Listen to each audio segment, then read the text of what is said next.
سمجھ آ جائے نا کہ یہ کیوں آتے ہیں تو یقین جانو آپ اپنے آپ پہ ہنسو کہ یار کرنا کی سیدھے کرن کی نہیں ہیں.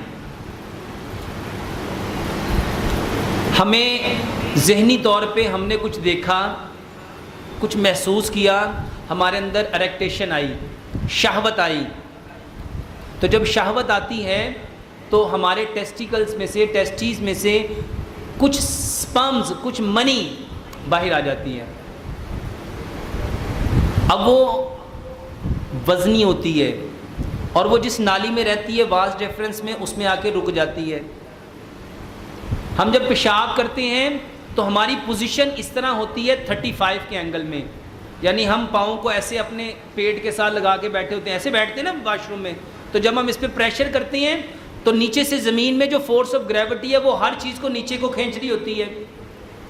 تو وہ اب جو ڈراپ ہوتے ہیں وہ تھوڑے سے آگے آ جاتے ہیں. اب ہم اٹھتے ہیں، بیٹھتے ہیں، چلتے ہیں، پھرتے ہیں. مثلا نماز میں وضو کیا، ہم کھڑے ہوئے، رکوع میں گئے، سجدے میں گئے، اٹھے، ہمیں محسوس ہوا کہ ہمارے اندر سے کوئی چیز نکل رہی ہے. میرے بھائیوں یہ وہی ڈراپ تھے جو ہمارے ہی تھے، اور جس کو ایک مہینے میں ہم کتنی بار نکال سکتے تھے؟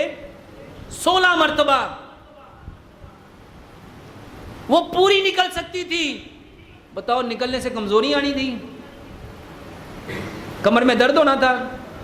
میرے بھائیوں جس کے پاس چیز ہوتی ہے وہی دیتا ہے نا. تو جندے بیچارے کو ہے ہی نہیں، اور بیماری تو انہوں سی جندے کو ہے نہیں. ادھر ڈاکٹروں نے، حکیموں نے، ان لوگوں نے آپ لوگوں کا دماغ خراب کر دیا.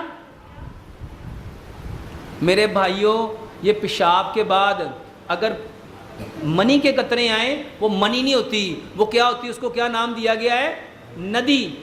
تو ہم نے کیا کرنا ہے؟ وضو کے بعد صرف چھینٹا لگانا ہے. اور میں آپ کو 2 طریقے بتاتا ہوں، بلکہ 3 طریقے بتاتا ہوں.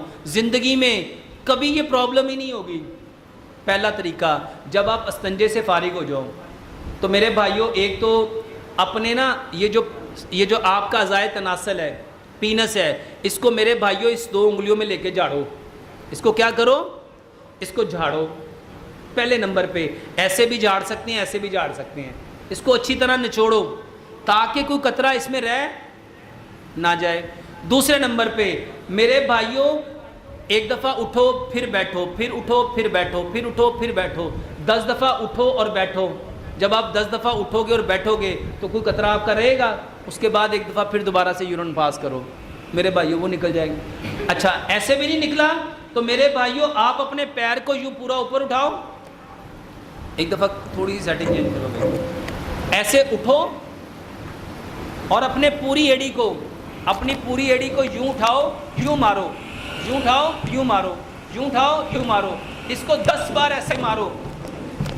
جب ہم اس کو یوں 10 بار ماریں گے، یوں یہ جھٹکا دیں گے، بتاؤ یہاں پہ کوئی چیز باقی بچے گی؟ میرے بھائیوں یہ ساری کی ساری جو آپ مصیبت سمجھتے ہو اپنے لیے، اور ہر نوجوان اللہ کی قسم اس کے لیے دوائیاں کھا کھا کے اپنا بیڑا غرق کر دیتا ہے. میرے بھائیوں پہلے جھاڑنا ہے، پھر اٹھنا اور بیٹھنا ہے، اور پھر کیا کرنا؟ اپنی ایڑی کو 10 بار زور سے مارو. میرے بھائیوں یہ 3 طریقے کر لو، اللہ کی قسم زندگی میں کبھی قطرے نہیں آئیں گے.